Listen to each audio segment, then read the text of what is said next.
Hello everyone, मैं हूं सुखराम कुमावत और मैं लेके आया हूं आपके लिए easy to learn physics classes. Dear students, अपने रे ऑप्टिक्स टॉपिक चल रहा था। रे ऑप्टिक्स के अंदर अपन 14 लेक्चर स्टडी कर चुके हैं। आज अपन नेक्स्ट लेक्चर स्टडी करने वाले हैं जिसका नाम है प्रिज्म। प्रिज्म के बारे में आज अपन स्टडी करने वाले हैं, तो आज जान लेते हैं अपन क्या क्या स्टडी करने वाले हैं। पहले अपन बात करेंगे प्रिज्म की, प्रिज्म होता क्या है, किस प्रकार से बनाया जाता है और क्या क्या काम करता है। उसके बाद अपन बात करेंगे डेविएशन एंगल की, कि प्रिज्म से जो रे निकल रही है वो कितनी डेविएट होके निकली, उस डेविएशन एंगल की अपन बात करेंगे। फिर अपन बात करेंगे मिनिमम डेविएशन एंगल, किसी भी प्रिज्म के लिए मिनिमम डेविएशन एंगल किस प्रकार से अपन डिफाइन कर सकते हैं और कितना हो सकता है। Is that clear? तो शुरू करते हैं आज का अपना लेक्चर प्रिज्म। स्टूडेंट्स, आप बहुत पहले से जानते हो प्रिज्म एक डिवाइस किस प्रकार की होती है। जैसे मैं आपको बता दूं, ये दो सरफेस मेरे हाथ दिख रहे हैं आपको और बीच में क्या दिख रहा है आपको, मार्कर। इस प्रकार की डिवाइस होती है प्रिज्म। इस प्रकार की डिवाइस होती है प्रिज्म, जो किससे बनी होती है, ग्लास से बनी होती है। जी हाँ, कांच से बनी होती है। और एक क्या काम करती है, ये दो कार्य करती है, एक डेविएशन करती है और एक डिस्पर्जन करती है। लिख रहा हूं मैं नाम। पहला कार्य क्या होता है इसका, डेविएशन। क्या कार्य करती है, डेविएशन। दूसरा कार्य करती है डिस्पर्जन। कौन करता है, प्रिज्म करता है। डेविएशन भी करेगा और डिस्पर्जन भी करेगा। डेविएशन आप सब जानते हो कि रे इंसिडेंट हुई, उसको क्या किया इसने, डेविएट कर दिया, किसी न किसी एंगल पे डेविएट कर दिया। ऑब्वियसली वो होगी, क्यों, एयर यदि किसी एक मीडियम से दूसरे मीडियम में ट्रांसफर हो रही है तो आप जानते हो हमेशा अपने पाथ से क्या हो जाएगी, डेविएट हो जाएगी। पहला काम तो ये करेगा। दूसरा काम क्या करेगा, डिस्पर्जन करेगा। डिस्पर्जन मतलब यदि अपन इस प्रिज्म के ऊपर कोई व्हाइट लाइट डालते हैं तो उस व्हाइट लाइट को 7 कलर में क्या कर देगा, फैला देगा, डिस्ट्रीब्यूट कर देगा, डिस्पर्जन कर देगा। Is that clear? तो ये काम होंगे किसके, प्रिज्म के। अब प्रिज्म की एक्चुअल डेफिनेशन क्या है, प्रिज्म की एक्चुअल डेफिनेशन क्या है, तो मैं आपको बता दूं कि प्रिज्म जो होता है, prism is a homogeneous, prism is a homogeneous medium. एक होमोजीनियस मीडियम होता है, होमोजीनियस मतलब जिसकी प्रत्येक पॉइंट के ऊपर, प्रत्येक जगह के ऊपर म्यू की वैल्यू, रिफ्रैक्टिव इंडेक्स की वैल्यू क्या होती है, सेम होती है, चेंजमेंट कुछ नहीं होता। Homogeneous medium. और जिसके क्या होते हैं, दो प्लेन सरफेस होते हैं, प्लेन रिफ्लेक्टिंग सरफेस, और किसी न किसी एंगल के ऊपर, किसी न किसी एंगल के ऊपर इंक्लाइंड होते हैं। उस डिवाइस को क्या कहते हैं अपन, प्रिज्म कहते हैं। तो बता दें आपको, डायग्राम ड्रॉ करके बता रहा हूं मैं। एक पहले 3D में बताता हूं किस प्रकार से अपन प्रिज्म को ड्रॉ कर सकते हैं। देखेंगे ध्यान से। ये इसको 3D बनाने के लिए अपन ने क्या किया, ये बना दिया।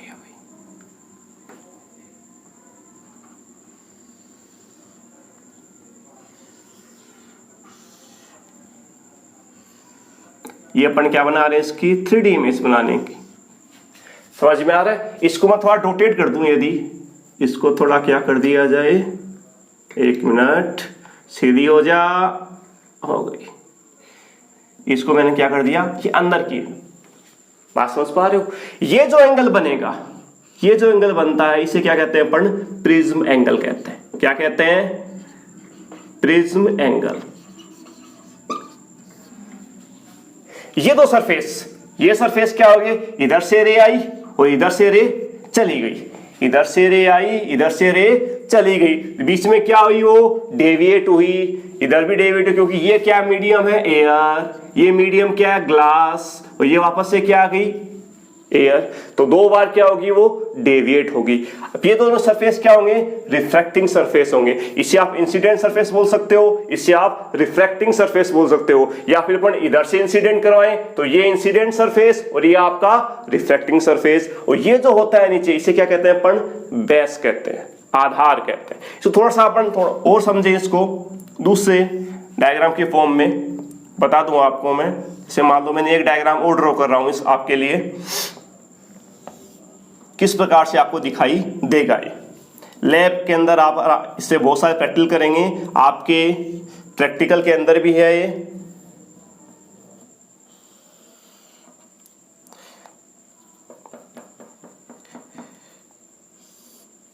ये देखिए,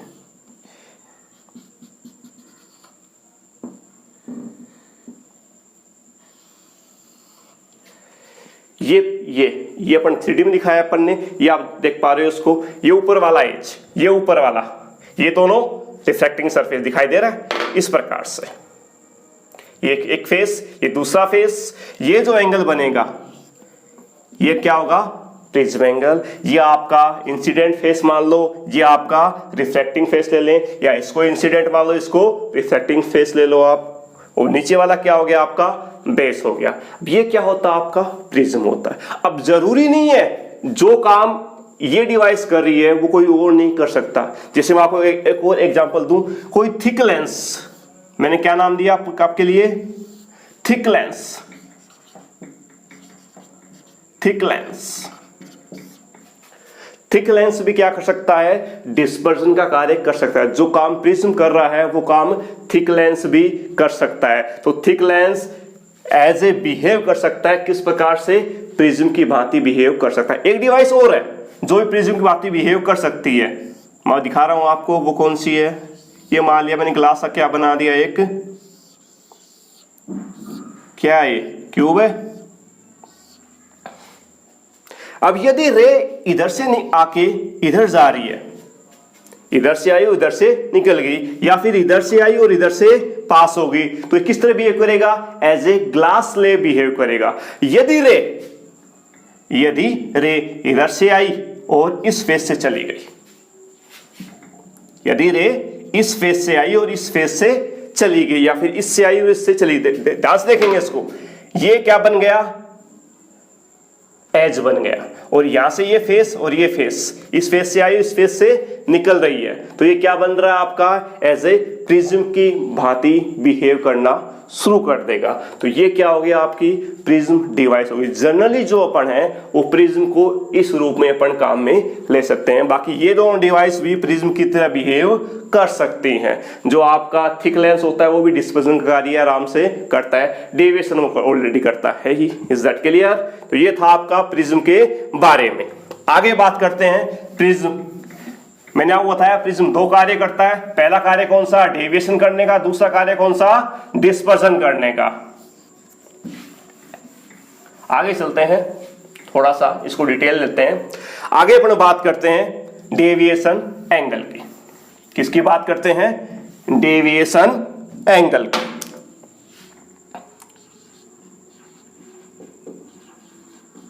डेविएशन एंगल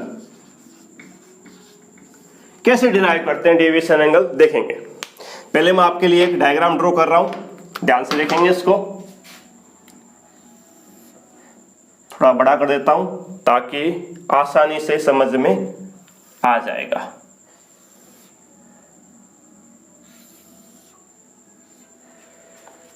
ये आपका प्रिज्म दिखाई दे रहा है सबको, ये प्रिज्म एंगल मान लिया, इसको नेमिंग कर दिया अपन ने ए बी एंड सी। यहां तक कोई डाउट नहीं है। ये दो फेस है आपके, इसको इंसिडेंट मान लो, इसको रिफ्लेक्टिंग फेस मान लो। तो मैंने यहां से रे इंसिडेंट की, ये रे इंसिडेंट, ये मीडियम कौन सा, एयर, ये भी कौन सा, एयर, और बीच में क्या आपका ग्लास। तो क्या क्या होगा, रे एयर टू ग्लास में जा रही है, रेयर टू डेंसर जा रही है, तो क्या होगा, टुवर्ड्स द नॉर्मल बेंड हो जाएगी। तो पहले क्या करें अपन, नॉर्मल ड्रॉ करें। तो इसमें मैंने नॉर्मल ड्रॉ कर दिया। मैं क्या कर रहा हूं, इसके ऊपर एक नॉर्मल ड्रॉ कर रहा हूं, कर दिया। अब ये रे क्या होगी, यहां से टुवर्ड्स द नॉर्मल जानी चाहिए थी इधर रे, इसका एक्चुअल पाथ क्या होना चाहिए था, ये होना चाहिए था। पहले डेविएट हो कहां चली गई, इधर चली गई, टुवर्ड्स द नॉर्मल होगी। इस एंगल को क्या बोलेंगे अपन, ये एंगल क्या होगा आपका, इंसिडेंट एंगल। ये एंगल क्या होगा आपका, इंसिडेंट एंगल। और ये एंगल क्या होगा आपका, रिफ्लेक्टेड एंगल। राइट और नॉट, क्लियर है। अब देखेंगे जब ये यहां पे इंसिडेंट होगी, अब क्या होगा, यहां से बाहर जाएगी, तो क्या हो रहा है, डेंसर टू रेयर जा रही है, तो क्या होगा, अवे फ्रॉम द नॉर्मल। तो पहले क्या करें, नॉर्मल ड्रॉ करें। तो पहले मैंने क्या कर दिया, ये नॉर्मल ड्रॉ कर दिया। अब क्या होगा, अवे फ्रॉम द नॉर्मल, रे कहां जाएगी, अवे फ्रॉम द नॉर्मल, चली गई ये रे को नेमिंग कर दिया अपने P Q R S। Is that clear? अब देखेंगे यहां पे इंसिडेंट हो गया, आप चली गई थी। अब मान लो रे इधर से आए तो ये भी एंगल क्या होगा, इंसिडेंट एंगल की तरह बिहेव करेगा, और ये एंगल क्या बन जाएगा, रिफ्लेक्टेड एंगल बन जाएगा। तो यहाँ पे दो इंसिडेंट एंगल हो सकते हैं, इधर से इंसिडेंट कर सकते हैं या फिर अपन इधर से इंसिडेंट कर सकते हैं। यदि अपन इधर से इंसिडेंट करेंगे, इधर से रे डालेंगे, तो ये क्या होगा आपका इमर्जेंट एंगल, मतलब इसे अपन क्या कहेंगे, ई। Is that clear? और इसे अपन दूसरा नाम दे दें, I1 नाम दे दिया, इसको मैंने R1 नाम दे दिया, इसको मैं नाम दे दूं R2, कोई दिक्कत नहीं है। यदि ये इंसिडेंट इधर से आ रहा है, इधर से आ रहा है, तो इसको क्या कहेंगे अपन, इंसिडेंट एंगल, ये रिफ्लेक्टेड एंगल, फिर यहाँ पे ये इंसिडेंट एंगल है, ये आपको क्या मान लिया मैंने, रिफ्लेक्टेड एंगल, या इसको अपन क्या बोल सकते हैं, इमर्जेंट एंगल भी बोल सकते हैं। I2 और E एक ही बात है, कोई दिक्कत नहीं है। डायग्राम समझ में आ गया? अब देखो एक्चुअल रे ये इधर जानी चाहिए थी, पर गई किधर, इधर। ये इंसिडेंट रे है, ये जो रे है ये कौन सी आपकी, इंसिडेंट रे, इंसिडेंट रे, और ये रे कौन सी आपकी, इमर्जेंट रे।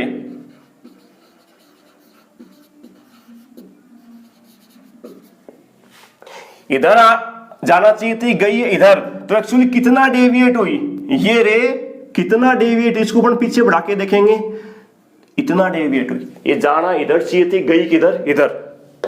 ये रे देखेंगे ध्यान से, ये रे जाना इधर चाहिए थी, गई किधर, इधर। तो ये जो बीच का एंगल बना उसे क्या कहेंगे अपन, यस, डेविएशन एंगल। ये जो आपका एंगल बनेगा, ये जो एंगल बनेगा, इसको मैंने नाम दे दिया डेल। ये क्या कहलाएगा आपका, डेविएशन एंगल। कोई दिक्कत नहीं है। इसका अपने को क्या करना है, डिराइव करना है कि ये एंगल कितना होगा, इसकी वैल्यू अपने को डिराइव करनी है, इसका फॉर्मूला अपने को डिराइव करना है। तो शुरू करते हैं, चलिए देखते हैं।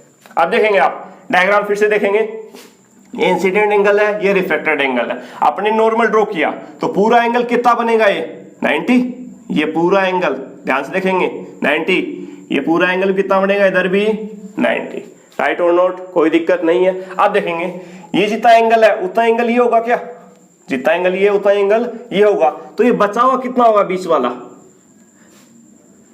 I1 माइनस का R1 होगा कि नहीं होगा।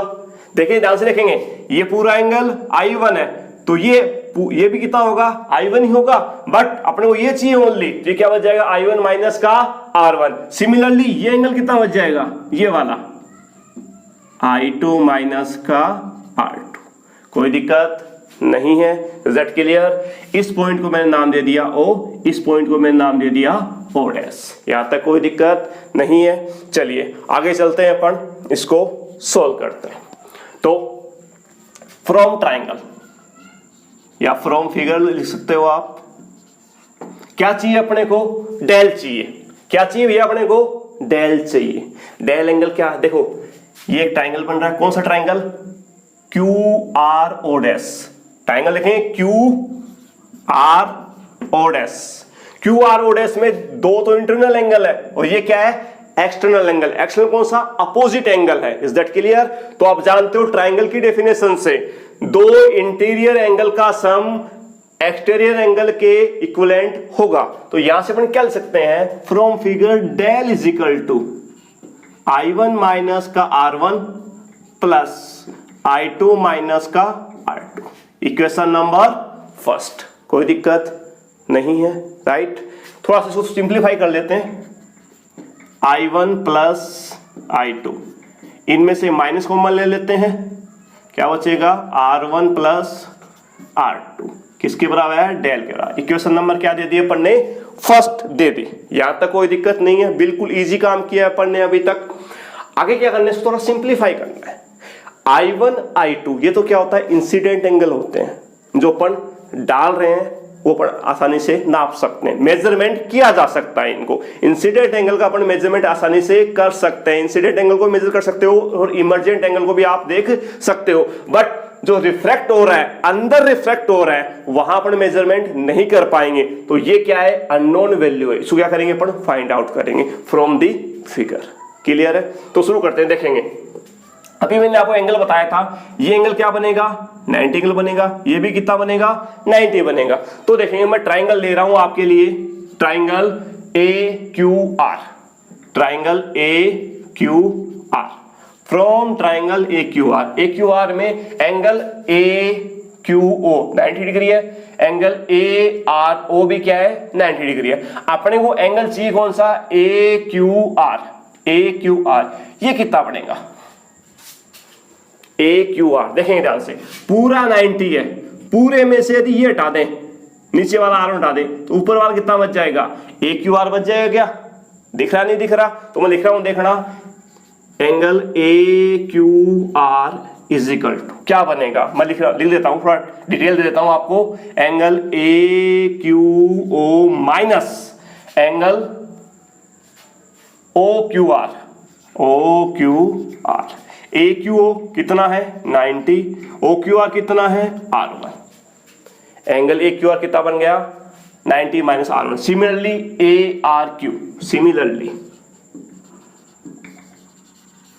सिमिलरली एंगल ARQ क्या बनेगा 90 माइनस का R2। यहां तक कोई दिक्कत नहीं है, बिल्कुल ठीक चल रहा है। अब देखेंगे आप इसको थोड़ा सा, 90 माइनस R1, 90 माइनस R2, ये एंगल 90 माइनस R1 बचा, ये एंगल 90 माइनस R2, ये एंगल क्या है A है। और आप जानते हो ट्राइंगल के तीनों एंगल का सम हमेशा क्या होता है 180 डिग्री होता है। तो ट्राइंगल AQR के अंदर अपन क्या लिखेंगे, angle A plus angle AQR plus angle ARQ is equal to 180 degree. कोई दिक्कत नहीं है, इसकी वैल्यू अपने पास है, इसकी वैल्यू अपने पास है, तो ये मैंने इसको A लिख दिया 90 माइनस का R1 प्लस इसको लिख दिया मैं 90 माइनस का R2 is equal to 180 degree. Solve करें इसको, 90 प्लस 90 180 हो जाएगा, 180 से 180 क्या हो जाएगा कैंसिल। देखो कैसे करते हैं, A प्लस 180 माइनस का कॉमन ले लिया, क्या बचा R1 plus R2 is equal to 180 cancel, क्या बचा अपने पास A is equal to R1 plus R2। Equation number second, R1 plus R2 यहाँ पे क्या था अननोन थे, इसको अपन डिफाइन करना था, किसके बराबर ले लिया अपन ने इसको A के बराबर ले लिया। A जो होगा प्रिज्म एंगल होता है, जो जनरली अपने क्या होता है गिवन होता है, तो A का वैल्यू आ जाएगी अपने पास। तो यहां से अपने पास क्या मिला अपने को from equation first and second, del is equal to अपने पास डेल क्या मिला I1 प्लस I2 माइनस का A। This is angle of deviation या डेविएशन एंगल की बात करें। तो इस समीकरण इक्वेशन नंबर 3 से क्या डिफाइन हो रहा है कि जो डेविएशन एंगल है वो ऑलवेज किस पे डिपेंड करेगा, इंसिडेंट एंगल पे डिपेंड करेगा, कि जितना इंसिडेंट एंगल होगा उसी प्रकार से डेविएशन एंगल क्या होता जाएगा चेंज होता जाएगा। ये था आपका डेविएशन एंगल की डेरिवेशन। फटाफट इसको राइट कर लीजिए, आगे चलते हैं अपन। राइट कर लिया होगा आपने, चलिए आगे रफ कर रहा हूं मैं इसको।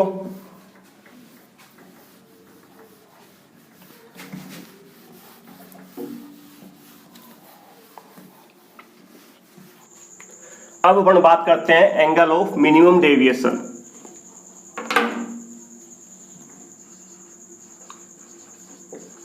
एंगल ऑफ मिनिमम डेविएशन, इसे अपन रिप्रेजेंट करेंगे डेल एम से, या डेल मिनिमम भी बोल सकते हैं। इसको डिराइव करना है अपने को, इसको फाइंड आउट करना है। कैसे करेंगे देखेंगे। अपने पास अभी अपन ने प्रिज्म बनाया था, उसमें इंसिडेंट एंगल I1 लिया था, I2 लिया था। ये रे यदि यहां से होती तो I1 चेंज होता, रे यहां से होती तो I1 दूसरा होता, चेंज होते जाते कंटिन्यू। तो डिफरेंट I1 के लिए डिफरेंट इंसिडेंट एंगल के लिए अपने को क्या मिलेंगे, डिफरेंट डिफरेंट इमर्जेंट एंगल मिलेंगे। यदि I1 और I2 भी अपने बताया है कि जो आपका एंगल ऑफ डेविएशन किस पर डिपेंड करता है, I1 और I2 पर डिपेंड करता है, angle of incident and angle of emergent पर डिपेंड करता है। यदि इनको चेंज करते जाएंगे तो अपने पास डेल भी चेंज होता जाएगा। तो अपन ने क्या किया, इसका मिनिमम एंगल निकालने के लिए, मिनिमम डेविएशन एंगल निकालने के लिए ग्राफ प्लॉट किया। किस किस के बीच में किया, एंगल ऑफ डेविएशन और इंसिडेंट एंगल के बीच में। तो जैसे जैसे अपन ने ग्राफ किया, जैसे मान लो अपन बढ़ा रहे हैं, अपन कंटिन्यू आई की वैल्यू बढ़ाते जाते हैं, अपन इंसिडेंट एंगल की वैल्यू बढ़ाते जाते हैं, तो अपन को क्या मिलता है, ग्राफ कुछ अपन को ऐसा मिलता है कि एंगल ऑफ डेविएशन कम होता जाता है, एंगल ऑफ डेविएशन कम होता जाएगा। एक ऐसी वैल्यू आएगी जहां पर ये क्या हो जाएगा, मिनिमम हो जाएगा। उसके बाद फिर से अपन आई की वैल्यू बढ़ाते जाएंगे, इसका वैल्यू क्या होती जाएगी, कंटिन्यू बढ़ती जाएगी। किसकी वैल्यू बढ़ती जाएगी, अपने पास डेविएशन एंगल की वैल्यू बढ़ती जाएगी। तो अपन ने क्या बताया अभी अपन ने ये बताया है कि जब जब अपन इंसिडेंट एंगल की वैल्यू बढ़ाते जाएंगे, जब जब अपन इंसिडेंट एंगल की वैल्यू बढ़ाते जाएंगे, मिनिमम एंगल की डेविएशन कम होती जाएगी, एंगल ऑफ डेविएशन कम होता जाएगा। एक ऐसी कंडीशन आएगी जहां पर वो मिनिमम हो जाएगा। उसके बाद जैसे अपन और बढ़ाते जाएंगे, वैल्यू अपन और बढ़ाते जाएंगे, तो क्या होगा, वैल्यू फिर से बढ़ने लग जाए, किसकी, डेविएशन एंगल की। अब ये जो वैल्यू मिलेगी आपको, ये क्या मिलेगी, मिनिमम डेविएशन ऑफ एंगल की, किसी एक आई के लिए, किसी एक आई के लिए, और इसे अपन क्या कहेंगे, डेल एम कहेंगे। यदि अपन किसी अनदर वैल्यू की बात करें, यहाँ पे अपन किसी आर्बिट्री वैल्यू ले लें, यहाँ पे वैल्यू कोई भी एक, इसको मैंने I1 ले दिया, और सेम इधर ही ये वैल्यू ले ली मैंने, ये भी क्या होगा आपका एक्चुअल के अंदर मैंने मान लिया I2 मान लिया, सॉरी I1, यहाँ तक कोई I2, यहाँ तक कोई दिक्कत नहीं है। इधर से क्या हो जाएगा आपका डेविएशन एंगल, डेल मान लेंगे। ये कंटिन्यू क्या हो रहा है, ऊपर इंक्रीमेंट हो रहा है। तो आपने देखा ग्राफ से बहुत साफ साफ दिखाई दे रहा है कि कोई एक वैल्यू ऐसी होगी, कोई आई की वैल्यू एक ऐसी होगी जहां पर मिनिमम एंगल ऑफ डेविएशन होगा। मतलब ऐसी कंडीशन जहां पे I1 और I2 दोनों आपस में क्या हो जाएं, इक्विवेलेंट हो जाएं। यदि I1 I2 इक्विवेलेंट हो गए तो R1 R2 आपस में क्या हो जाएंगे, इक्विवेलेंट हो जाएंगे। मतलब condition of minimum angle of deviation क्या हो गई कि दोनों आई आपस में क्या होना चाहिए, इक्विवेलेंट होने चाहिए। मतलब इंसिडेंट एंगल और इमर्जेंट एंगल क्या होंगे, इक्विवेलेंट होंगे। उस कंडीशन के अंदर क्या होगा, मिनिमम एंगल ऑफ डेविएशन मिलेगा आपको।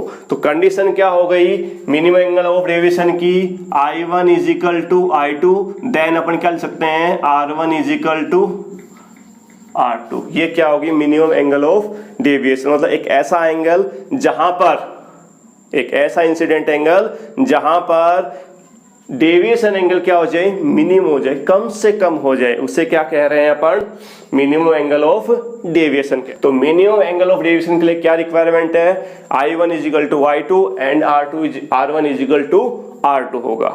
आज का लेक्चर यहाँ तक ही, नेक्स्ट लेक्चर में अपन इसका आगे वाला पार्ट पढ़ेंगे। ठीक है, तब तक के लिए see you, bye bye, take care.